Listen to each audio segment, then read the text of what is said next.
16 বছর বয়সে বিয়ে করলে এদের মাথায় আগুন জ্বলে, 16 বছর বয়সে বিয়ে করলে এদের বাল্য বিবাহ হয়ে যায়।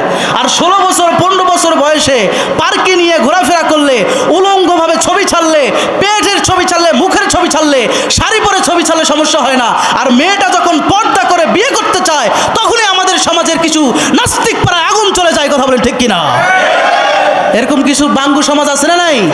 শাহরিয়ার কবিরের উত্তরসূরি আছে না নাই? বিয়ে করতে দেয় না, বিয়ে করলে যত সমস্যা।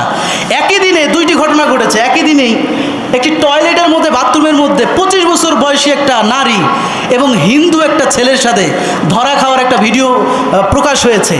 একই দিনে লোবাবার বিয়ে হয়েছে। তো ওইটা বিষয় নিয়ে ওই বাঙ্গু সমাজের কোনো চিন্তা নাই। 25 বছরের একটা মেয়ে বিয়ে না করে একটা বাথরুমের মধ্যে, কমোডের রুমের মধ্যে তার শারীরিক সম্পর্ক করে ধরা খেয়েছে, এটা নিয়ে তাদের কোনো চিন্তা নাই। তাদের চিন্তা হলো এটা নিয়ে 16 বছর বয়সে একটা হালাল সম্পর্ক করে কেন একজন নায়িকা পদ্মাসীন হয়েছে, ভালো হয়েছে, যে হেদায়েতের পথে এসেছে, মুসলমানের পরিচয় দিয়েছে, একজন হাফেজ ছেলেকে বিয়ে করে কেন পবিত্র উমরায় যে ছবি তুলে পাঠিয়েছে, এটাই তাদের সমাজের মধ্যে, এটাই তাদের শরীরের মধ্যে আগুন ধরিয়ে দিয়েছে। কথা বলেন ঠিক কিনা? এই জন্য সমাজের মধ্যে বিয়েটা কঠিন। আজকে লুবাবারা হেদায়েত পেয়ে বিয়ে করে কঠিন হয়ে যায়। আর পরিমণির মতো নর্তকীরা হাজারো হাজারো ছেলের সাথে রাত কাটায়, দিন কাটায়, ঘরের মধ্যে ধরা খায়, ওপেনটে ছবি ছাড়ে। আবার শাকিব খান দেখলাম দুইজনের ঘাড়ে দুইটা হাত দিয়া ছবি দেখাইতেছে। কি দেখাইতেছে? দুইজনের ঘাড়ে দুইটা হাত। সে কিন্তু তার স্ত্রী না। একটা মুসলিম রাষ্ট্রের মধ্যে শাকিব খান দুইজনের ঘাড়ে দুইটা হাত, একজনের কোমরে হাত। এখন আপনি বলতে পারেন যে হুজুর আপনি এগুলো দেখেন কেন? আর হুজুরের কাছে আসলে হুজুর কি করবে? হুজুর কি করবে? হুজুরের চোখ নাই? হুজুরও তো দেখে। হুজুরের কাছে কি জন্য আসে?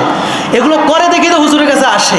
তো হুজুর দেখেছে, হুজুর এখন আপনাদেরকে স্পষ্ট দিক নির্দেশনা দিচ্ছে এই সমাজটাকে নস্যাৎ করার জন্য, নষ্ট করার জন্য এরকম শাহরিয়ার কবিরের উত্তরসূরি শাহবাগীরাই যথেষ্ট। কথা বলেন ঠিক কিনা? এই জন্য আমি যুব সমাজকে বলতে চাই, সিমনিল লুবাবা একজন মেয়ে হতে পারে, কিন্তু তার থেকে শিক্ষা হলো তোমরা যদি আল্লাহর হয়ে যাও এবং দ্রুত বিয়ে করে নিজেকে ভালো এবং এই টিকটক লাইকি থেকে দূরে সরিয়ে নাও, তোমার জন্য আল্লাহই যথেষ্ট। এবং পুরো পৃথিবীর 1% যদি তোমার বিরোধিতা করে, তোমার জন্য 99% মানুষ দোয়া করতে থাকবে। কিন্তু ওই 1%-এর জন্য 99% মানুষকে ভুলাও যাবে না। এই জন্য পরিবর্তন হও, চেঞ্জ হও, ভালো হও। এবং সিমনিল লুবাবা একটা উদাহরণ, মাত্র অল্প কয়েকদিনে সে প্রমাণ করেছে। অনেকেই তখন বলেছিল যখন সে পর্দা করেছে, পর্দা করার পর অনেকে বলছিল যে হয়তো বা 2-1 দিন এটা করে আবার এগুলো চলে আসবে। আমাদের সমাজে এমন কিছু মানুষ আছে